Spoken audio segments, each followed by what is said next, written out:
شوفي الا بغيتي الطاجين يطلع لك واعر، الطاجين بالضبط ديال السواسه، طاجين ديال البصله حلو ومالح في نفس الوقت، شحري اللحم، شحرته مع البصله والمطيشه. ولكن واحد السر كنديرو انت غتشوفيه دابا.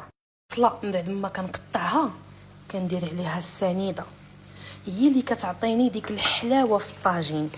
بحال ما هكا. هاد الماء راه ماشي انا اللي درتو، هاد الماء تلقاتو البصله ومطيشه.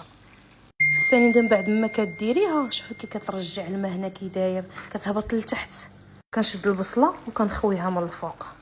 زينيه بالطريقه اللي كتبغي. انا كندير الحامض مصير، الربيع والزيتون باش كيعطي الملوحه والحموضه والحلاوه في نفس الوقت. دابا غنزيد غير شويه ديال البزار وشويه الخرقوم ومليحه صافي. في ملح انا كنديرها من الفوق. وبصحتك وراحتك يجي واحد الطاجين فن. هذا بالنسبه للبنات اللي ما تعرفوش، هما اللي كيعرفوا راكم كتعرفوا.